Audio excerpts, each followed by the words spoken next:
को छोड़ते हुए अक्रूर के रथ में बैठ करके कृष्ण और श्री बलराम श्री मथुरा नगरी को प्रवेश कर गए। महाराज मार्ग में कलकलनी माता यमुना के तट पर अक्रूर ने रथ को रोक लिया।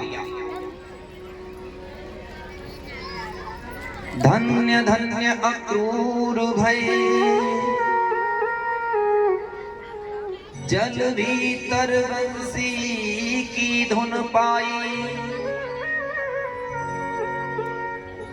चरण झुकाय मस्तक प्रभु की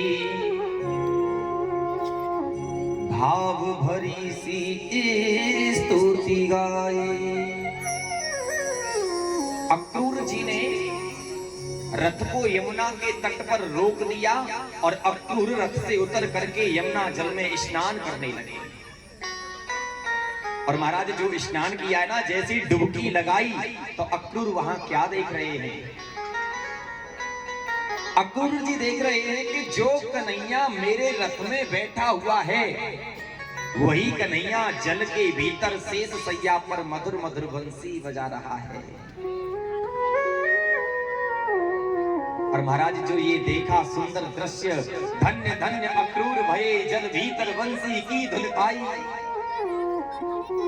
चरण झुकाए मस्तक प्रभु की भाव भरी सी स्तुति गाई।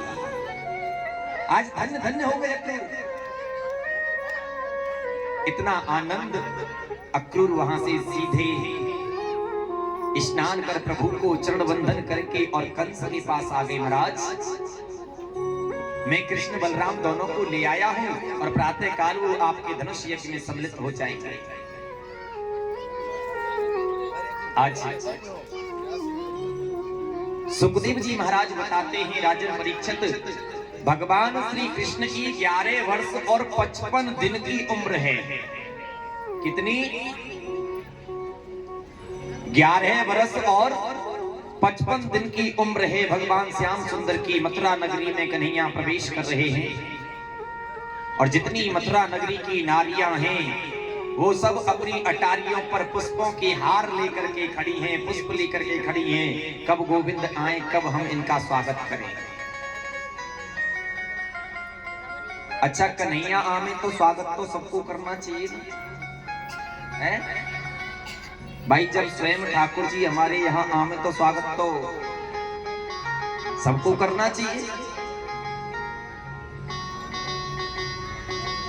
मथुरा नगरी की सब नारियां इंतजार कर रही हैं। जो आनंद ब्रजवासियों को, ब्रज की गोपियों को कन्हैया ने दिया वही आनंद मिले। और सब गोविंद को बुला रही हैं, अटारियों पर खड़ी हैं, पुष्पों के हार हाथ में लगे हैं, पुष्पों की मालाएं लगी हैं। एक बार जोरदार ताली बजाकर इनका स्वागत करें।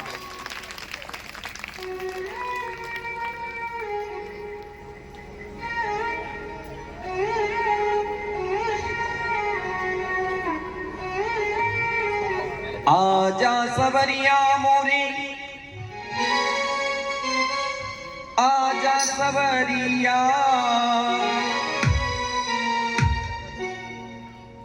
आजा सवरिया मोरे,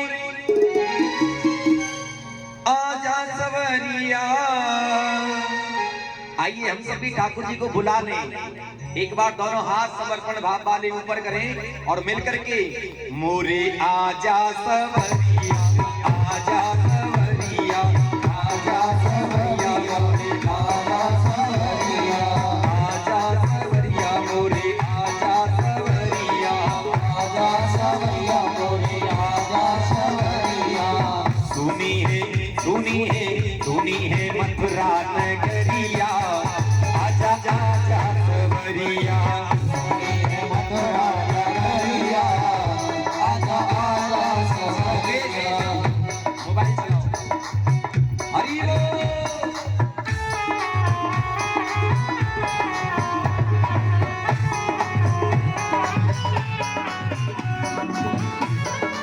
श्री हरि।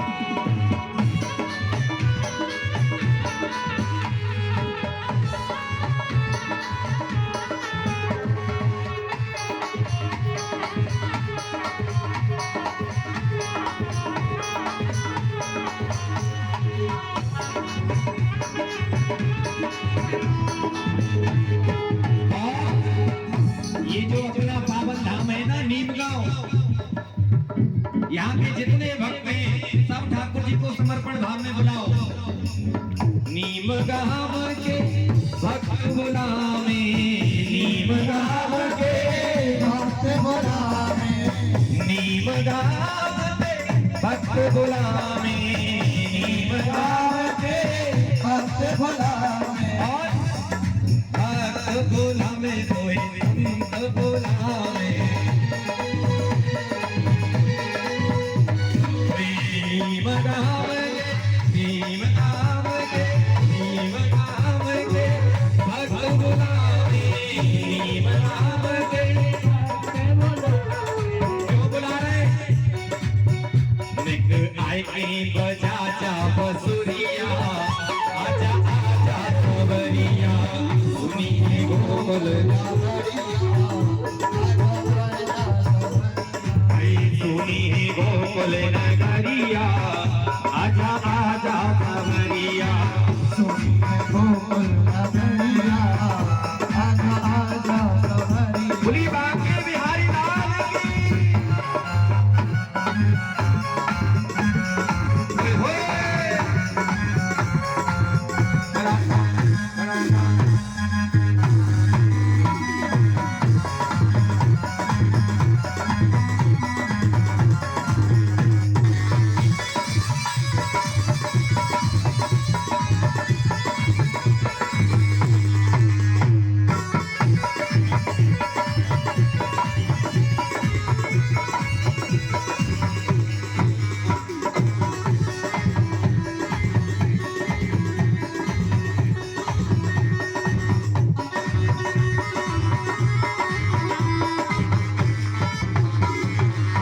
रसिक जनों के तुम हितकारी रसिक जनों के तुम हितकारी रसिक जनों के तुम हितकारी हम सब तुम्हारे चरण पुजारी हम सब तुम्हारे चरण पुजारी हम सब तुम्हारे चरण पुजारी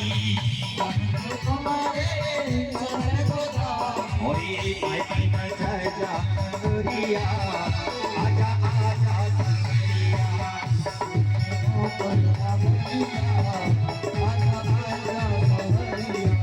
सुनी गोकुल नगरिया आजा आजा खबरिया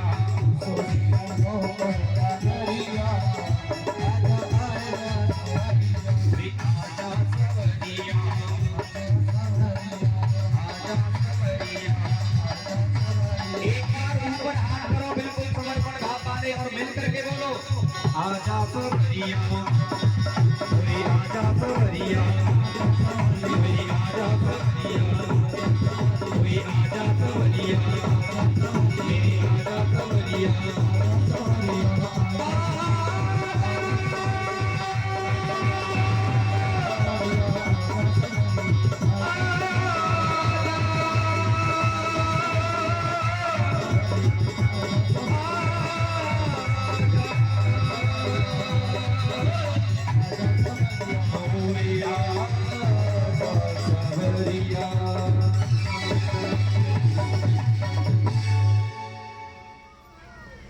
आ गई के ना आ गई। हाँ तो एक बार जोर से बोलो बांके बिहारी लाल की।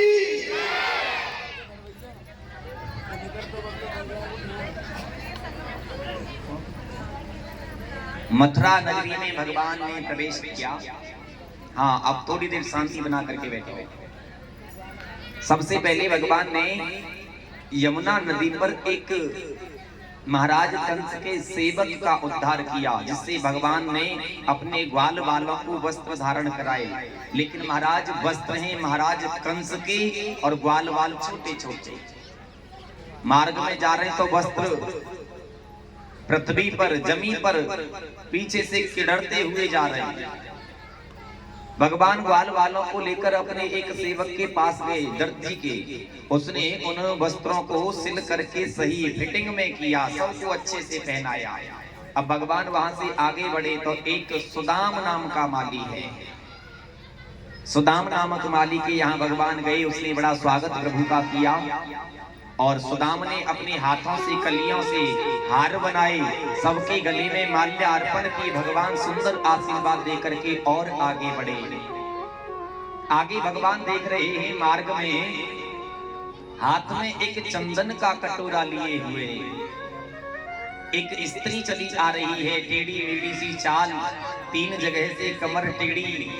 भगवान उसके बिल्कुल पास में जब पहुंचे तो भगवान ने कहा उस स्त्री को देखकर, अरे सुंदरी, कौन हो तुम और फिर ये चंदन का कटोरा लिए कहां जा रही हो? मानो भगवान ने उसे सुंदरी कहा कि उसके पैरों में किसी ने बेड़ी डाल दी हो, बेड़ियां पटक दी हो। जिस कार्य से जा रही थी वो उसे भूल गई और वहीं खड़ी हो गई और इतनी गदगद, इतनी प्रसन्न अपने मन में वो स्त्री होने लगी, क्योंकि महाराज आज तक उस स्त्री को किसी ने सुंदरी कहकर के नहीं पुकारा। कौन है ये स्त्री? अपना परिचय दे रही है भगवान श्याम सुंदर को। दास्य अहम सुंदर कंस सम्मता, त्रिवृक्र नामाहिन लेप कर्मणि, मद भक्ति भोजपति रते प्रियम, बिना युवाम को अन्य दरहित। ये स्त्री कहती है, प्रभु मैं यहाँ मथुरा नगरी के जो महाराज हैं कंस, महाराज कंस की एक दासी हूँ। दास्य अहम सुंदर कंस सम्मता। वैसे मेरा नाम है सैरेंद्री। क्या नाम है? मेरा नाम है सैरेंद्री, लेकिन क्या करूं, मैं बहुत कुरूपिड़ी हूं। मेरी कमर भी 3 जगह से टेढ़ी है। ये मथुरा नगरी के जितने लोग हैं सब मुझे कुब्जा कहकर के बुलाया करते हैं। कुरूपिड़ी हूं ना, कमर भी 3 जगह से टेढ़ी है, सब मुझे कुब्जा कहकर बुलाते हैं।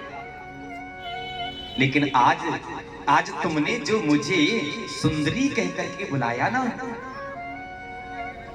इतनी भाव विभोर गदगद प्रसन्न, मानो चमन में न जाने कितने पुष्प खिले हो। ये कुब्जा इतनी प्रसन्न होने लगी, कन्हैया से कहती है, प्रभु आज मेरे मन में भाव है कि जो चंदन में महाराज कंस को लगाने जा रही हूं, ये चंदन आज मैं अपने हाथों से तुम्हारे मस्तक पर लगाऊं। भगवान ने जब इतने गदगद, इतने प्रसन्न उसके भाव को देखा, और देखो बिना भाव रीझत नहीं ये नटवर नंद किशोर। ठीक है देवी तुम लगाओ, परंतु देखो मेरे साथ ये ग्वालवाल सखा आए हैं ना, इन सब के पहले लगाओ, उसके बाद में लेने लगा।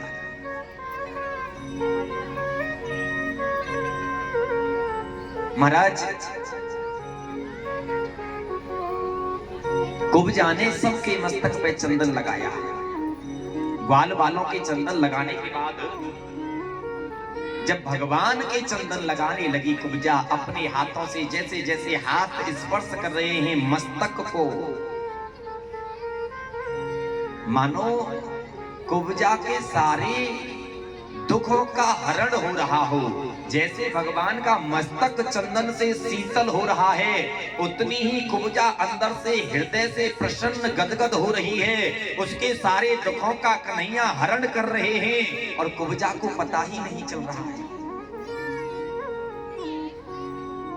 चंदन जब लग गया, कन्हैया ने कुब्जा के एक पैर के अंगूठे को अपने पैर से नीचे दबा लिया और अपनी एक मुष्टिक का ऐसे प्रहार कुब्जा की थोड़ी पर किया, और जैसे ही प्रहार किया तो कुब्जा की जो 3 जगह से टेढ़ी कमर थी वो एकदम से सीधी हो गई। कुब्जा ने एक सुंदर सी नारी का रूप धारण कर लिया। बोलिए भक्त वत्सल भगवान की जय।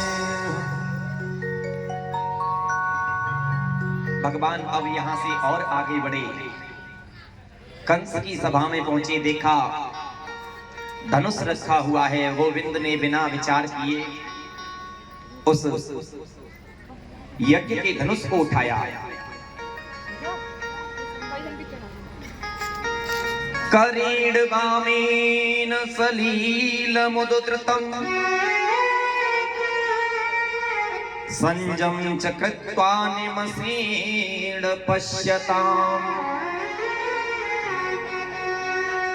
नृणाभिकृत्र प्रभजात मध्यतौ यवेच्युदण्डमदकार्यरुक्रमः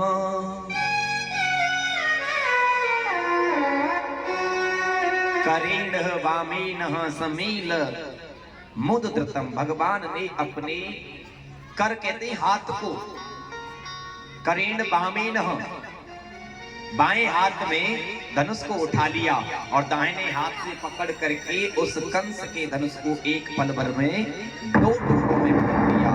बोलिए भक्त वत्सल भगवान की जय। महाराज जैसे ही धनुष टूटा कंस घबरा गया, क्योंकि शंकर जी ने जब दिया था तो कह दिया था कि इसे मेरे सिवाय कोई तोड़ नहीं सकता, और जिस दिन इसे कोई तोड़ दे फिर वो तुम्हें छोड़ नहीं सकता। आज कंस का अंत है। देखो महाराज, कंस का दूसरा नाम अभी मैंने बताया था अभिमान। हमारे अंदर जो बैठा है अभिमान ही कंस है। हमारे अंदर जो बैठा है अभिमान वही कंस है। और गोस्वामी श्री तुलसीदास जी महाराज कहते हैं प्यारे, अस अभिमान जान जन भोरे, मैं सेवक रघो पते पते मोरे।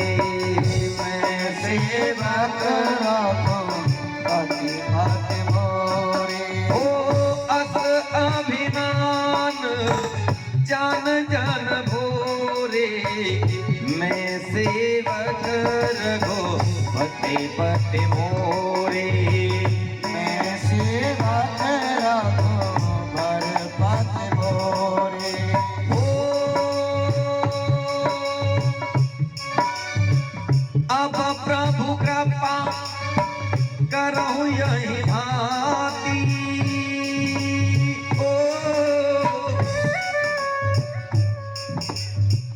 सब तज भजन करहु दिन राति।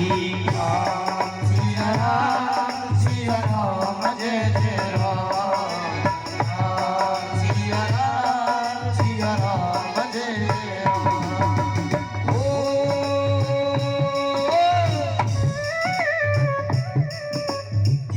मंगल भवन मंगलहारी, प्रभु दशरथ अजर बिहारी।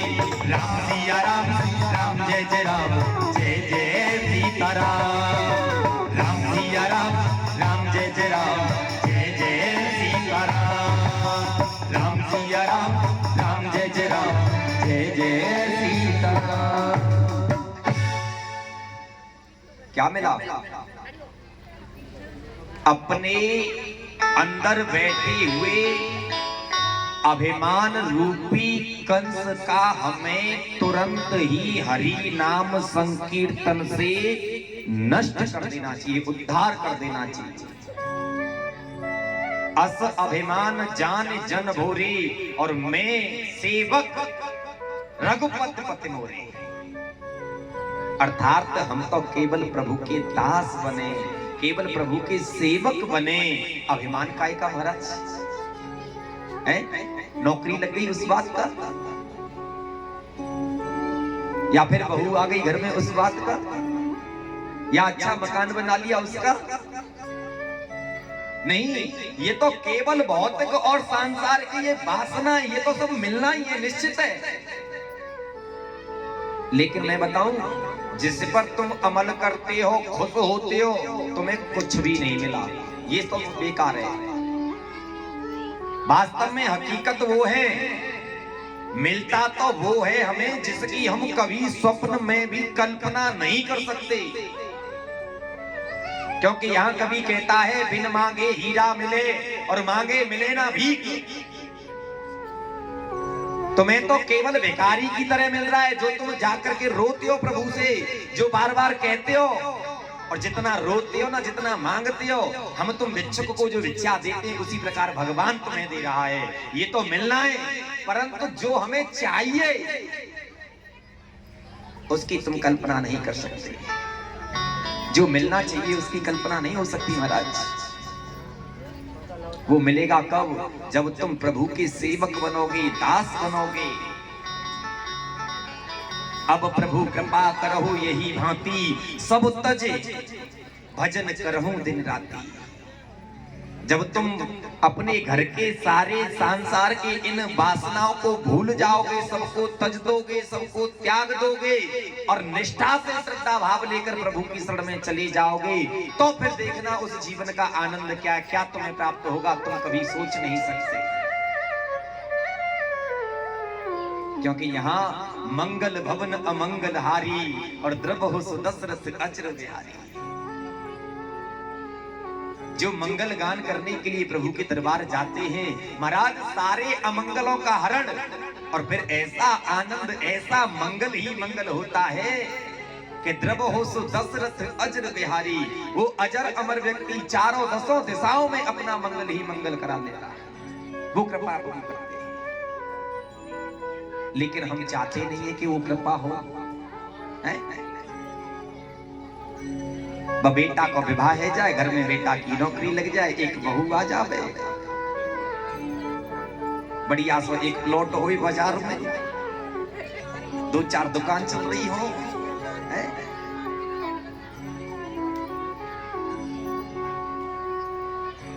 और तुम्हें मार कर क्यों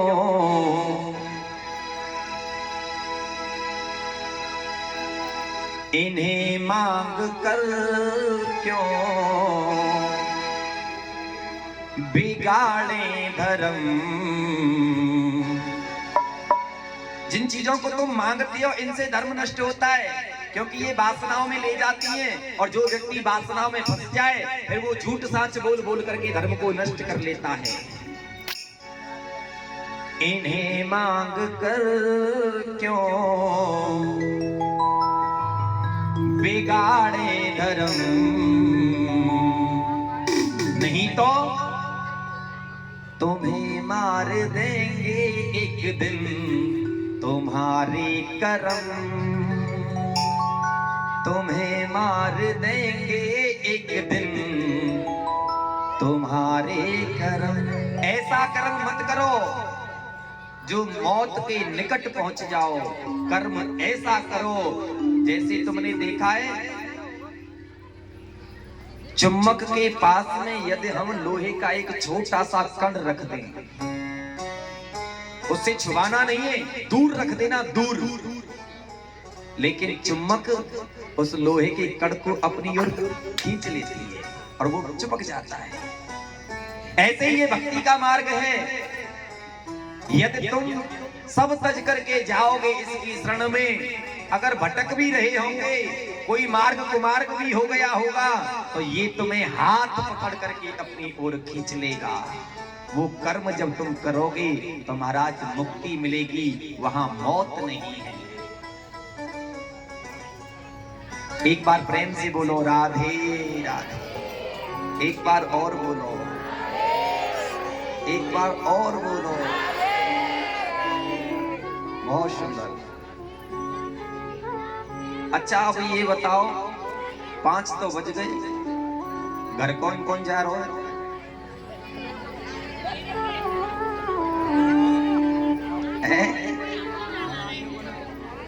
हाँ अभी तो वैसे ना जा रही, क्योंकि अभी बफर ना मिले। बिना बफर के कैसे चले जाए?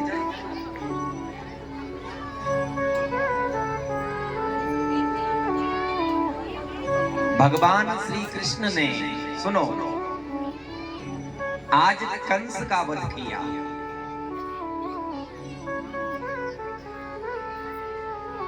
जैसे कृष्ण की माता देवकी को कंस ने केस पकड़ करके रथ से खींचा, ठीक उसी प्रकार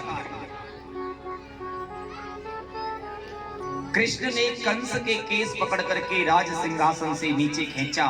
कंस भयभीत हो गया, लुढ़कते लुढ़कते सीढ़ियों के माध्यम से आया और महाराज इतना विचलित, इतना घबरा गया कि उसका प्राणांत ही हो गया। बोलिए भक्तवत्सल भगवान की जय हो। और देखो, प्रभु के दर्शन मात्र से, प्रभु के नाम मात्र से हमें भी अपने अभिमान रूपी कंस का वध कर देना चाहिए।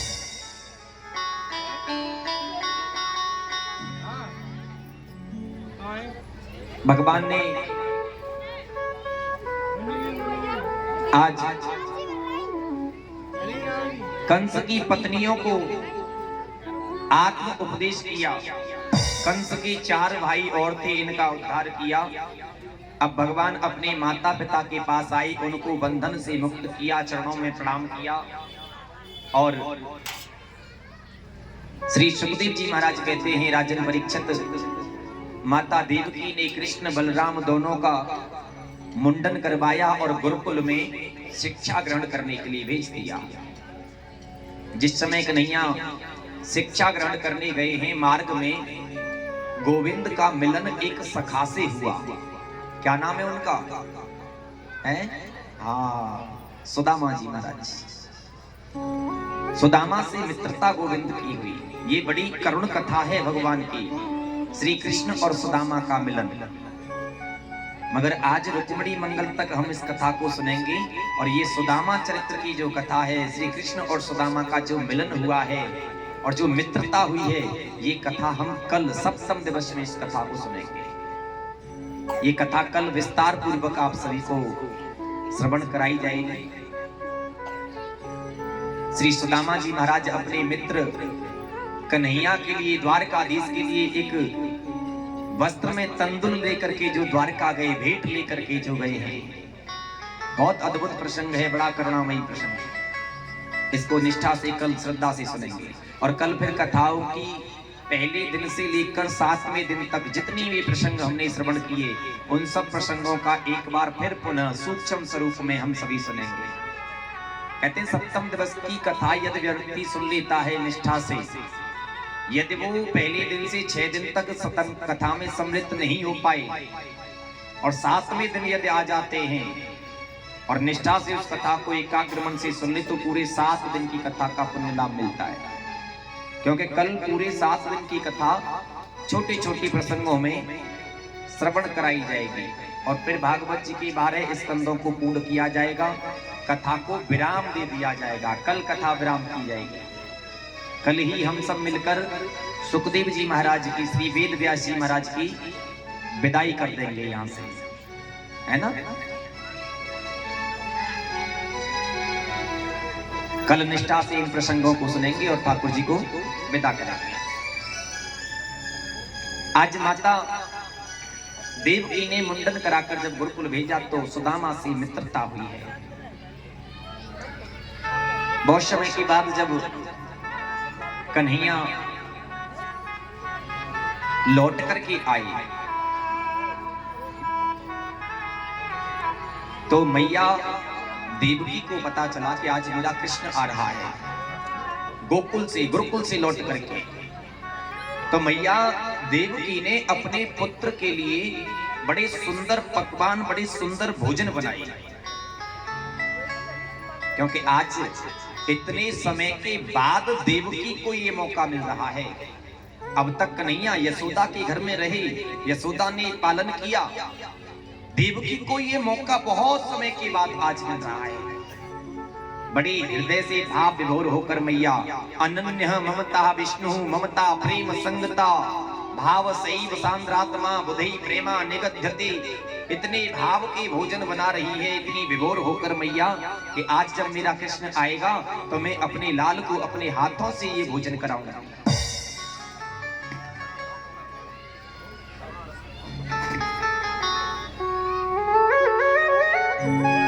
आज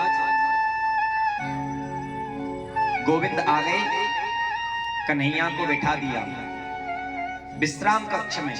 और ये कक्ष भी ऐसा है महाराज, मैं आपको बता दूं, जिस कक्ष में कन्हैया बैठे हैं उसमें एक ऐसा आला है जिसमें से देखो तो सामने यमुना जी का तट नजर आता है।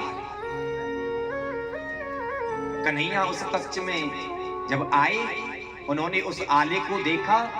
जैसे ही उस पर खड़े हुए, आले में से देखने लगे तो सामने यमुना जी का तट नजर आ गया। और जो यमुना का तट आया महाराज, एकदम से गोविंद को ब्रजवासियों की याद आ गई। क्योंकि ब्रजवासी नित्य यमुना के किनारे ग्वाल बाल सब गाय चराते थे। कन्हैया भी रोज गाय चराने यमुना के तट पर जाया करते। ब्रज की जितनी गोपियां थी सब पनघट पर पानी भरने यमुना तट पर आती थी। गोविंद ने जब उस तट को देखा, देखते ही महाराज गोविंद को याद आ गई ब्रजवासियों की, और कन्हैया उनकी याद में रुदन करने लग गए, रोने लग गए। मैया यशोदा को कुछ नहीं पता। इधर मैया देवकी जो है, देवकी हाथ में भोजन की थाली लेकर के गोविंद के पास जब आई, देखा तो कन्हैया तो रो रहे हैं। रोते हुए कन्हैया को जब देखा देवकी माता ने, देवकी माता एकदम घबरा गई और हाथ में जो थाल लगा है भोजन का एकदम से छूट गया। महाराज घबरा गई माता। मैया दौड़ी दौड़ी दौड़ी दौड़ी देवकी आई वसुदेव जी के पास। स्वामी अरे चल करके देखो तो सही मेरे कन्हैया को क्या हो गया। इतना हंसता खेलता हुआ गुरुकुल से शिक्षा लेकर के आया है और मैंने कक्ष में बिठाया इसको, भोजन लेकर के गई, देखा तो कन्हैया रो रहा है। वसुदेव जी आए महाराज, देखा कन्हैया बैठे बैठे यमुना के तट की ओर देख रहे हैं और नेत्रों से अश्रु जल धारा बह रही है। उन ब्रजवासियों की याद में रुदन कर रहे हैं। बस देख करके घबरा गए। देवकी कैसे कहूं मैं इस कन्हैया से, क्या पूछूं मैं इस कन्हैया से, क्योंकि यदि ये मेरे पास में रहा होता, मेरी गोद में खेला होता तो थोड़े बहुत संस्कार मैं अपने इसको देता और इसके स्वभाव को जान लेता, लेकिन मुझे नहीं पता कि इसका स्वभाव कैसा होगा। मैंने आज तक इसको अपनी गोद में नहीं खिलाया। अब पुत्र को, कृष्ण को देख देख करके देवकी और वसुदेव भी रोने लगे। महाराज संयोग बस यहां जब उद्धव आए, उद्धव से वसुदेव ने कहा कि उद्धव देखो कन्हैया तुम्हारे तो बचपन का मित्र है, सखा है, एक बार तुम जाकर के पूछो ना। उद्धव आए, कन्हैया से पूछा। कन्हैया ने एक ही बात कही, उद्धव उद्धव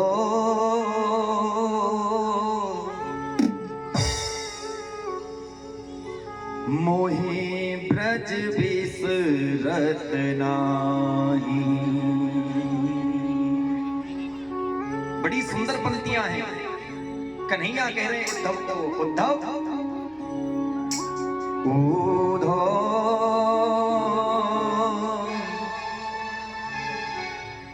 मोहे ब्रज बिसरत नाही। हंस सुता को सुंदर कलरव और कुंजन की माही।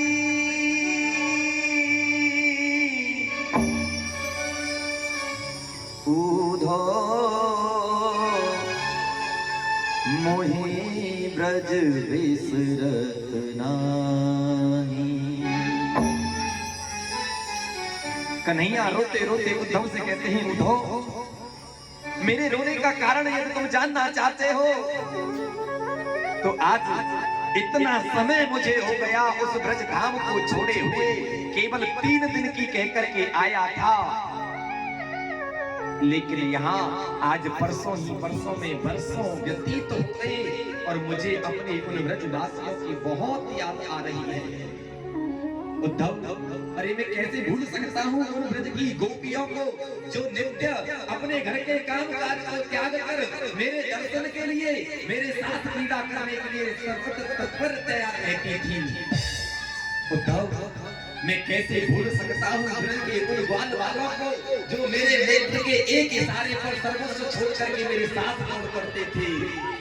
उद्धव, अरे कैसे भूल जाऊं मैं उस मैया यशोदा को जब पता चला था कि मेरा कृष्ण मुझे छोड़ करके जा रहा है। उसने जो गदगद होकर मुझे अपने अंक से लगाया, उसने जो मुझे अपने हृदय से लगाया और जो रुदन मैया यशोदा ने किया, आज रो रो करके वो बुरा हाल मैया का हो गया। मैया यशोदा ने अपने नेत्र की ज्योति को भी विहीन कर डाला।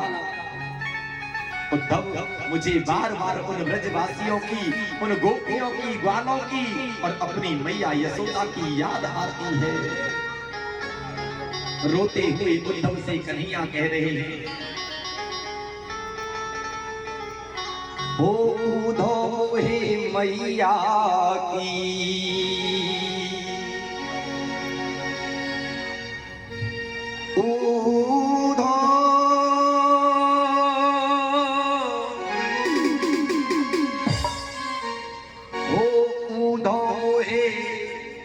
मैया की बड़ी याद सताती है। मैया की बड़ी याद सताती है।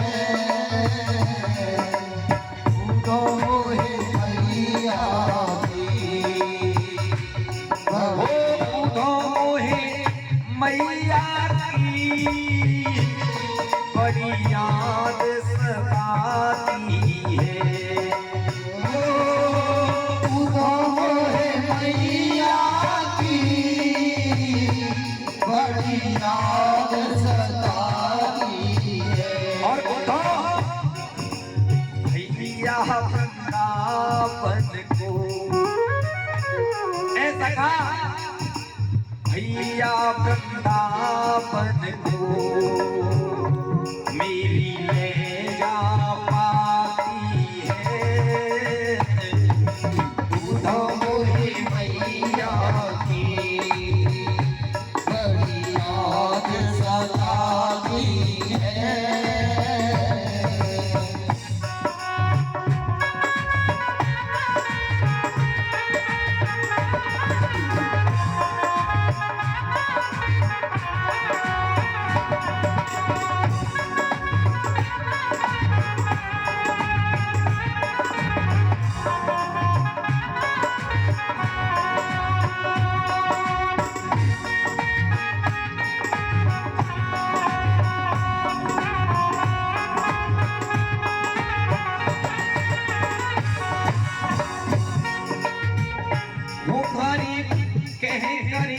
आया था, आजा